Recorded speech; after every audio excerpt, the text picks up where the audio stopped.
ISPCS के इस study platform पे आप सभी का एक बार फिर से स्वागत है। जैसा कि आप सभी को मालूम है कि इस प्लेटफॉर्म पे घटना चक्र पॉलिटी की एक नई सीरीज़ स्टार्ट हुई है, जिसमें हम लोग कुछ चैप्टर्स पढ़ चुके हैं और आज इसी सीरीज़ को कंटिन्यू करते हुए हम लोग मौलिक अधिकार वाले टॉपिक को कवर करेंगे। ठीक है, तो इससे पहले हमने जितने भी टॉपिक्स पढ़े हैं, आई होप कि आपने उन सभी टॉपिक्स को अच्छे से वीडियो देखी है, नोट्स बनाए हैं और प्रीवियस ईयर क्वेश्चंस भी सॉल्व कर लिए हैं, क्योंकि ये सीरीज़ आपको बहुत सारे एग्ज़ाम्स में हेल्प करेगी, जैसे आर ओ के एग्ज़ाम में, UPSSC पेट के एग्ज़ाम में और UPPCS 2024 प्रीलिम्स के एग्ज़ाम में। ठीक है, तो चलिए स्टार्ट करते हैं।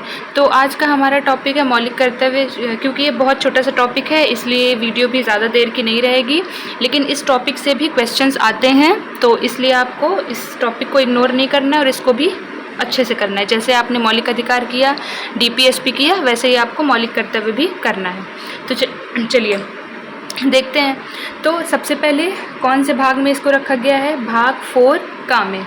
ठीक है, तो जब भी आप जैसे कोई अनुच्छेद ऐसे देखें या कोई भाग ऐसे देखें जिसमें का हो या 1 हो 2 हो, तो इसका मतलब क्या है कि उसको बाद में जोड़ा गया है। ठीक है, तो इसका मतलब ये है कि मौलिक कर्तव्यों को भी बाद में जोड़ा गया है। ठीक, कब जोड़ा गया है इसको? तो इसको जोड़ा गया है 42वें संविधान संशोधन 1976 द्वारा जोड़ा गया है। ठीक, और किसी की सिफारिश पे जोड़ा गया है इसको। तो किसके सिफारिश पे? सरदार स्वर्ण सिंह समिति की सिफारिश पे इसको जोड़ा गया है। ठीक है, अच्छा, अब किस देश के संविधान से इसको अडॉप्ट किया गया है? तो रूस, जिसको पहले सोवियत संघ कहा जाता था, तो उसके संविधान से इसको अडॉप्ट किया गया है।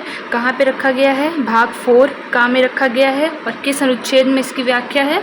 तो 51 का में। हम लोगों ने अनुच्छेद 1 से 51 तक कवर कर लिया है। ठीक है, अनुच्छेद 1 से 4 क्या था? संघ और उसका राज्य क्षेत्र। फिर 5 से 11 क्या था? नागरिकता। फिर 12 से 35 तक हमने पढ़ा था मौलिक अधिकार। और फिर 36 से लेके 51 तक हम लोगों ने कल देखा था DPSP। ठीक, तो आज हम लोगों को 51 का मतलब कि मौलिक कर्तव्य देखना है। ठीक है, तो मूल रूप से कितने मौलिक कर्तव्य थे? 10।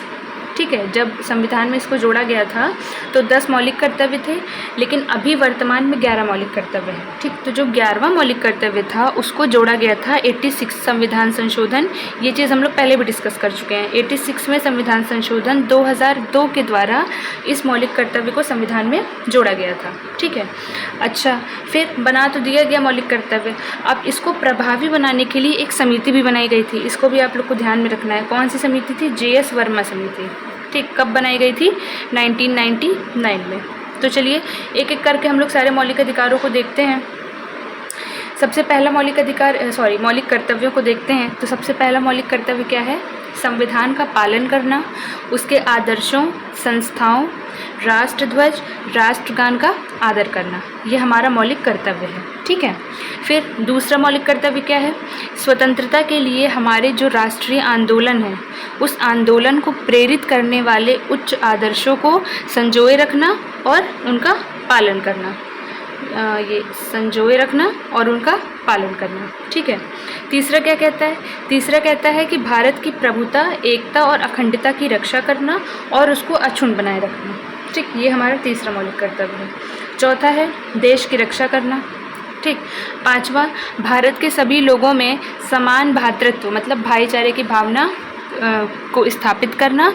और इसी भाग में ये भी दिया है कि महिलाओं को सम्मान की नज़र से देखना। ठीक है, महिलाओं को कोई हानि नहीं पहुंचाना, ये भी 5 में दिया है। फिर छठवां मौलिक कर्तव्य क्या है? सांस्कृतिक गौरवशाली परंपरा की रक्षा करना, जो भी हमारी गौरवशाली परंपरा है उसको बनाए रखना और उसकी रक्षा करना। ठीक है, सातवां है कि जो भी हमारा पर्यावरण है, प्राकृतिक पर्यावरण है, उसकी रक्षा करना है, उसको नुकसान नहीं पहुँचाना है। ठीक, क्योंकि अगर हम पर्यावरण को नुकसान पहुँचाएंगे तो कुछ साल बाद उसका रिज़ल्ट हमें खुद मिल जाएगा। ठीक है, नकारात्मक रूप से उसके परिणाम हमें खुद ही देखने को मिलेंगे। इसलिए ये हमारा कर्तव्य है कि प्राकृतिक पर्यावरण की रक्षा करें। ठीक, फिर वैज्ञानिक दृष्टिकोण और ज्ञानार्जन की भावना का विकास करना, मतलब कि ज्ञान को अर्जित करते रहिए और अपने अंदर वैज्ञानिक दृष्टिकोण को डेवलप करिए। ठीक है, ये हो गया। 9वां क्या है, सार्वजनिक संपत्ति की सुरक्षा करना। ठीक, नुकसान नहीं पहुंचाना है, उसमें तोड़ फोड़ नहीं करनी है, उसकी सुरक्षा करनी है। 10वां क्या है, व्यक्तिगत और सामूहिक गतिविधियों के सभी क्षेत्रों में आगे बढ़ने का सतत प्रयास करते रहना है। ठीक, ये तो हमारे थे मूल कर्तव्य। ठीक, मतलब मूल रूप से जो मौलिक कर्तव्य थे वो 10 थे। 11वां जो था, जो 86 संविधान संशोधन 2002 में जोड़ा गया था, वो क्या है, वो ये कहता है कि माता पिता या संरक्षक, ठीक है, मतलब जिसके भी संरक्षण में बच्चे हैं, वो 6 से 14 साल के बच्चों को प्राथमिक शिक्षा प्रदान करें। ये उनका मौलिक कर्तव्य है। ठीक है, जैसे हम लोगों ने पढ़ा था, बच्चों को शिक्षा ग्रहण कराना क्या है, उनका मौलिक अधिकार भी है। तो इसमें हम लोगों ने क्या पढ़ लिया कि ये बच्चों के पेरेंट्स का मौलिक कर्तव्य है। ठीक है, तो ये थे हमारे मौलिक कर्तव्य। ठीक है, ये बहुत छोटी सी वीडियो थी क्योंकि इसमें ज़्यादा कुछ है नहीं, तो इस वीडियो को देखिए क्योंकि इसमें से भी क्वेश्चंस कुछ ना कुछ आपको मिल जाएंगे। और अगर आपको क्वेश्चन देखना है तो आप घटना चक्र सॉल्व कर सकते हैं, उसमें आपको क्वेश्चंस मिल जाएंगे। ठीक है, थैंक यू।